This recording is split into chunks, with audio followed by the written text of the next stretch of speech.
উদ্যোক্তা জীবনে সফল হতে হলে কিছু স্কিলস জানা খুবই গুরুত্বপূর্ণ, খুবই জরুরি। তার মধ্যে একটা স্কিলস হচ্ছে নেগোসিয়েশন স্কিলস।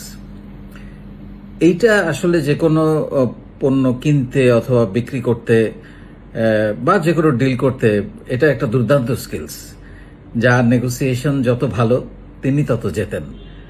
এবং এই স্কিলসের মাধ্যমে আসলে আপনি একই সঙ্গে যেমন কেনার ক্ষেত্রে, সোর্সিং এর ক্ষেত্রে পণ্যের মূল্য কমাতে পারবেন, কম দামে কিনতে পারবেন, এবং বিক্রি করার ক্ষেত্রেও আপনি যদি ফিক্সড প্রাইসে না হয়ে থাকে আপনি বার্গেনিং করে ভালো প্রাইসে বিক্রি করতে পারবেন। সেক্ষেত্রে ভালো প্রফিট করার সম্ভাবনা বেশি।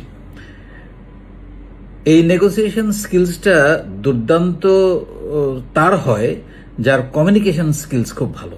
সো কমিউনিকেশন স্কিলস তো আমরা আপনাদেরকে শেখাই। সো আমি মনে করি যে এই নেগোসিয়েট করতে পারা,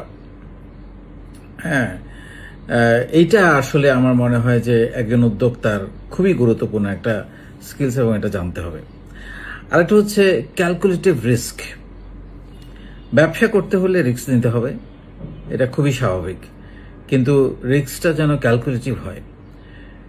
রিস্কটা ক্যালকুলেটিভ তখনই হয় যখন আপনি পরিকল্পনা করে, একটু লেখাপড়া করে বা একটু বইপত্র পড়ে, একটু প্রশিক্ষণ নিয়ে কোনো একটা জিনিস শুরু করবেন।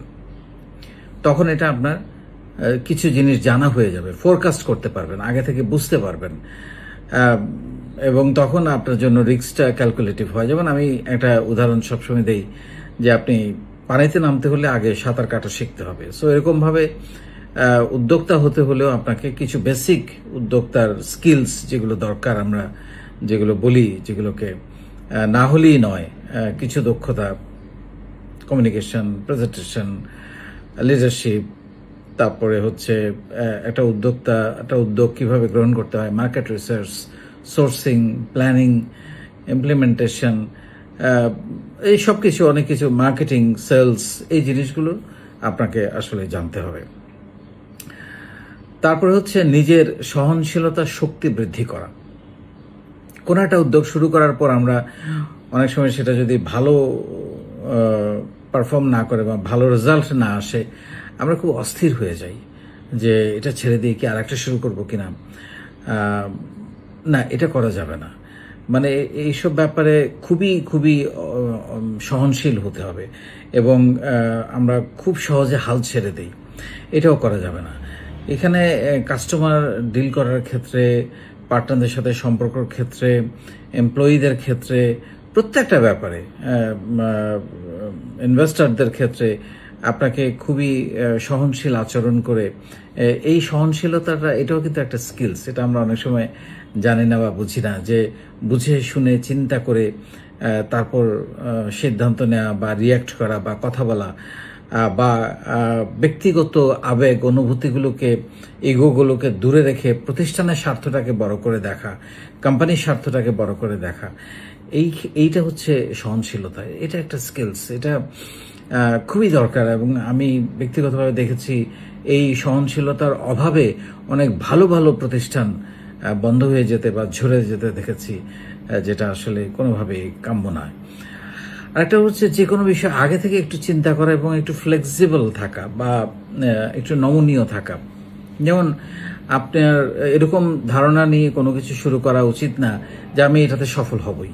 হ্যাঁ, আপনি মানে কি বলে এটাকে, আপনি পারবেন, আপনি সফল হবেন, এই প্রতিজ্ঞা, দৃঢ়তা থাকতে হবে। কিন্তু যদি না হয়, প্ল্যান বি কি সেটাও থাকতে হবে, আগে থেকে চিন্তা করতে হবে। প্ল্যান এটা যদি ভালো কার্যকর না করে, তখন প্ল্যান বি নিয়ে শুরু করতে হবে। সো এইভাবে আপনাকে স্ট্র্যাটেজি বলেন বা পরিকল্পনায় বলেন, পরিবর্তন আনার জন্য আপনাকে রিজিড থাকা যাবে না। আপনাকে দরকার হলে স্ট্র্যাটেজি বা প্ল্যানিং, যাতে আপনি পরিকল্পনা চেঞ্জ করতে পারেন, সেই জন্য আপনাকে কিছুটা নমনীয় হতে হবে প্রতিষ্ঠানের স্বার্থে, প্রতিষ্ঠানের কল্যাণে, প্রতিষ্ঠানের এগিয়ে যাওয়ার স্বার্থে। সো এই মানে plan A, plan B, plan C, এইগুলো আগে থেকে থাকতে হবে। আগে থেকেই আপনি প্ল্যান এ ফেল করলো, তারপর আপনি জানেন না যে আপনি কি করবেন, আপনি গুটিয়ে ফেললেন বা আপনি অস্থির হয়ে গেলেন, তাহলে তো হলো না। আপনাকে আগে থেকেই plan A, plan B, plan C ঠিক করে রাখতে হবে। সো এটাও একটা স্কিলস, এবং এটাও একটা চিন্তা ভাবনা করে আগাতে হয়। তারপরে 5 নাম্বার যেটা বলবো সেটা হচ্ছে মেলামেশার সার্কেল এবং সঠিক মেলামেশার সার্কেল নির্ধারণ করা। এটা একটা স্কিলস। কেন বলছি, আমরা আসলে প্রতিদিন কার সাথে উঠা বসা করি, কথা বলি, মেলামেশা করি, আমরা তাদেরই অ্যাভারেজ।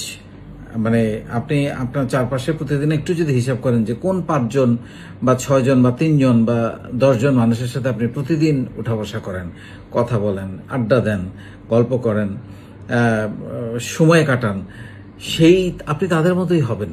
সো তারা যদি স্বপ্নবাজ হয়, তারা যদি প্রচন্ড রকমের পরিশ্রমী হয়, তারা যদি এগিয়ে যাওয়ার মানুষ হয়, তাহলে আপনি এগিয়ে যাবেন নতুন নতুন পরিকল্পনা নিয়ে। আর তারা যদি শুধু গসিপ করে, তারা যদি অকারণে আড্ডা দেয়, তারা যদি অন্যকে নিয়ে সমালোচনা, বা তারা যদি নেশা করে, তারা যদি খারাপ কাজ করে, ইভটিজিং করে, আপনি সেদিকেই পরিচালিত হবেন।